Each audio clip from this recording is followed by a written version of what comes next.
જોઈએ સમાચાર વિસ્તારથી। રાજ્યના મુખ્યમંત્રી શ્રીમતી આનંદીબેન પટેલે આજે ભુજની આર.ડી. વરસાણી હાઈસ્કૂલના સભાખંડમાં એક સાથે 10 વિકાસ કામોનું લોકાર્પણ કરીને ગુજરાત વિકાસશીલ રાજ્ય હોવાનો જબરદસ્ત પુરાવો આપ્યો હતો।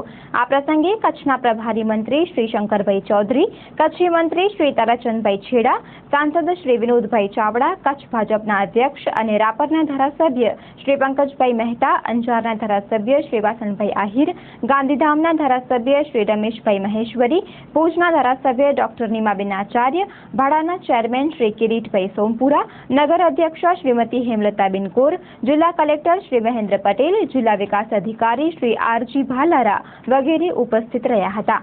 આ પ્રસંગે ભુજની 4 રિલોકેશન સાઇટના 4,423 લાભાર્થીઓને લાલ બુકના વિતરણનો પ્રારંભ કરવામાં આવ્યો હતો।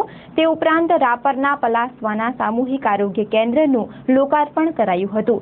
અંજારના 136 લાભાર્થીઓને 50 ચોરસ મીટરના રહેણાંકના પ્લોટનું વિતરણ કરાયું હતું। તે ઉપરાંત સરકારી કર્મચારીઓના પ્લોટની ફાળવણી પણ ડ્રો દ્વારા કરાઈ હતી। તે ઉપરાંત જીએમડીસીની ઉમરાસર લિગ્નાઇટ ખાણનું પણ ભૂમિપૂજન કરવામાં આવ્યું હતું।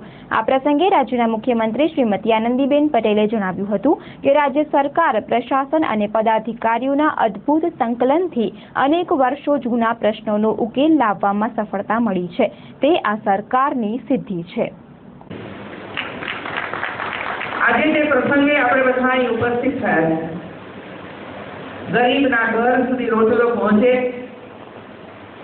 સુખ અને સમૃદ્ધિ એના ત્યાં પણ આવે, એના માટેના રાજ્ય સરકાર છેલ્લા 13 વર્ષથી કાર્યરત છે। વિનાશકારી ભૂકંપ આપણે ત્યાં આવ્યો હતો, એના સાક્ષી આપ બધા પણ છો અને હું પણ છું। અને એવે સમયે કોઈ મંજૂરી લીધા વગર મકાનો બાંધ્યા હશે અને હવે આપણે એમ કહીએ એ વખતે મંજૂરી નહોતી લીધી, હવે અમે કેવી રીતે કરીએ, પણ એ બધાનો માર્ગ કાઢીને આજે આ કામને આપણે સમાપ્ત કર્યું છે। અને જે અધિકારીઓએ આની અંદર રસ લીધો છે એવી કલેક્ટરશ્રી અને એમની પૂરી ટીમને હું આજે ખૂબ ખૂબ અભિનંદન આપું છું। કોઈ પણ કામની પાછળ તમે પડી જાઓ, એના મૂળ સુધી જ્યાં સુધી આપણે ન પહોંચીએ ત્યાં સુધી એનો ઉકેલ શક્ય નથી। આપણા કાર્યકર્તાઓ હોય, સમાજના આગેવાનો હોય, એ બધા પોતપોતાના વિસ્તારોની અંદર રહેલા પ્રશ્નો એ વહીવટી તંત્રને આપે, એનો નિકાલ કરે અને જેમણે પણ અરજીઓ કરી હોય એના પ્રશ્નો જ્યારે નિકાલ થાય ત્યારે કેમ્પ બનાવીને એક સભાનું આયોજન કરીને એને એના હાથની અંદર બધું આપી દે। ન કરપ્શન થાય, ન તમારે લાભાર્થીને અધિકારી સુધી, કચેરી સુધી આવવું પડે અને ઘેર બેઠા એમના પ્રશ્નોનો નિકાલ થાય। અને એમાં કોઈ પ્રશ્ન હલ ન થઈ શકતો હોય, 2 કે 3 વિભાગોની વચ્ચે પ્રશ્ન અટવાયેલો હોય તો એવા પ્રશ્નો એ ગાંધીનગર વિભાગોની અંદર આવે અને વિભાગો એકબીજાની સાથે બેસીને એના પ્રશ્નોનો નિકાલ લાવે।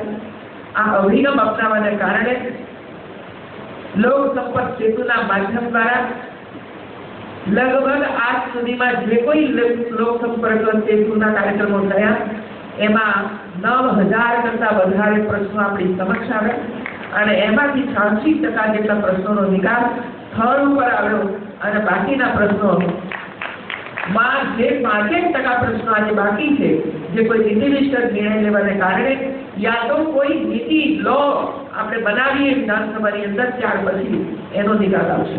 મુખ્યમંત્રીએ સરકારની અન્ન બ્રહ્મ યોજના હેઠળ ભુજ શહેરના વિસ્તારના 615 લાભાર્થીઓને સારી ગુણવત્તાવાળું રાંધેલા અનાજના વિતરણનો પ્રારંભ કરાવ્યો હતો, જેના માટે ભુજની માનવજ્યોત સંસ્થા સાથે સંકલન કરી સારી ગુણવત્તાનું રાંધેલું ભોજન આપવાનો નિર્ણય કરાયો છે। આવા લાભાર્થીઓને મુખ્યમંત્રીએ અનાજનું વિતરણ કર્યું હતું। મુખ્યમંત્રી શ્રીમતી આનંદીબેન પટેલે જણાવ્યું હતું કે સમગ્ર રાજ્યની સુખાકારી માટે અને લોકોને તમામ સુવિધા મળી રહે તે માટે સરકાર દ્વારા તમામ પગલાં લેવાઈ રહ્યા છે। એવા અનેક પરિવારો કે જેમને 2 ટાઈમ ખાવાનું પણ નથી મળતું, તો એ સરકારની જવાબદારી બને છે કે એને ભોજન આપવું। જ્યારે અહીં એ બધા મારી સામે આવ્યા ત્યારે અને એ પહેલા પાછળથી મેં તો એમને જોયા, પણ એ પહેલા મેં કલેક્ટરશ્રીને કહ્યું અને અમારા પ્રભારી મંત્રીશ્રીને કહ્યું કે આ 600 ભાઈ બહેનો જે છે એમાં 18 વર્ષથી માંડીને 45 વર્ષની ઉંમરના જે ભાઈ બહેન હોય, શારીરિક રીતે મજબૂત હોય, સ્વાસ્થ્ય સારું હોય, કામ કરવા માટેની તત્પરતા હોય, તો એવા પરિવારોને અથવા એવા વ્યક્તિઓને એકઠા કરીને એ શું શીખી શકે એમ છે, કયું કામ કરી શકે એમ છે, તો એમને કામની અંદર જોડવા જોઈએ, જેથી કરીને ઇન્કમ જનરેટ થાય, પોતે આર્થિક રીતે પગભર બનવા માટેનો પ્રયાસ કરે અને પોતાનું જીવન સુખેથી પાર પાડે. એમએસ પટેલે પણ કહ્યું છે મને કે બેન હું જરૂર કરીશ અને આવા પરિવારોને આપણે મદદરૂપ થવા માટેનો પ્રયત્ન કરીશું.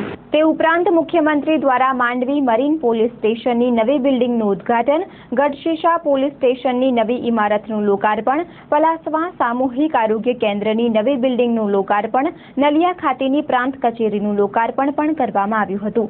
આ પ્રસંગે મોટી સંખ્યામાં લોકો ઉપસ્થિત રહ્યા હતા અને રાજ્ય સરકાર દ્વારા લોકોની સુખાકારી માટે કરાયેલા પ્રયાસોને બિરદાવ્યા હતા. નવી ઇમારતોનું લોકાર્પણ કરતા મુખ્યમંત્રી શ્રીમતી આનંદીબેન પટેલે જણાવ્યું હતું કે અત્યાધુનિક સુવિધા ઊભી થવાથી કર્મચારીઓને સગવડ થશે અને લોકોના કામમાં પણ ઝડપ આવશે. કોઈ પણ રાજ્ય સરકાર એ જનહિતનું કામ કરતી હોય છે, ગરીબો અને વંચિતો જે છે એમનું કામ કરતી હોય છે અને સમાજ જીવનની અંદર પરિવર્તન આવે, સુખ અને સમૃદ્ધિ અને શાંતિ આવે એના માટેના પ્રયાસો કરવા પડતા હોય છે, કરવા જોઈએ. અને એના ભાગ સ્વરૂપે આજે કચ્છ જિલ્લાની અંદર જે લાંબા સમયથી કેટલાક પ્રશ્નો પેન્ડિંગ પડ્યા હતા એ પ્રશ્નોનો નિકાલ લઈ આવ્યા. 4423 જેટલા જે ભાઈ બહેનો હતા જે રિલોકેટ થયા હતા એમને એમના જમીનનો હક આજે આપણે આપી દીધો છે, જેથી કરીને એના પર લોન પણ લઈ શકશે, વેચી પણ શકશે, બધું જ કરી શકશે.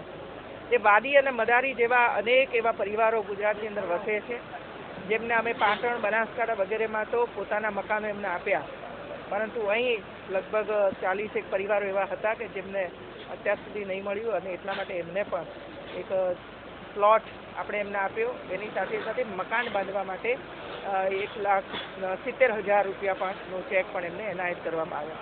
મતલબ એ થયો કે દરેક પરિવારને ઘરનું ઘર પ્રાપ્ત થાય, એના બાળકને આરોગ્યની સેવાઓ પ્રાપ્ત થાય, એના ત્યાં શિક્ષણની જ્યોત પ્રગટે, એના માટે રાજ્ય સરકારે પ્રયાસો કરવાના હોય છે.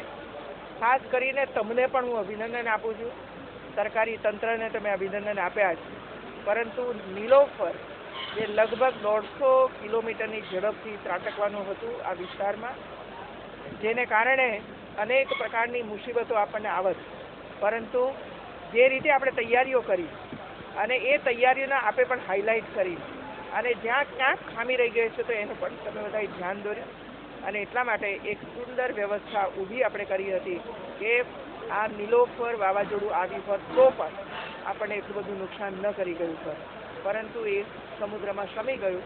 પણ આપ સૌને પણ અભિનંદન છે કે એમાં પણ આપણે ખૂબ રસ લઈને ઠેર ઠેર જઈને ઇન્ટરવ્યૂ લઈને પણ તમે સરકાર તંત્રની સાથે રહ્યા એના માટે અભિનંદન. આજે ચંચળ ન્યૂઝ.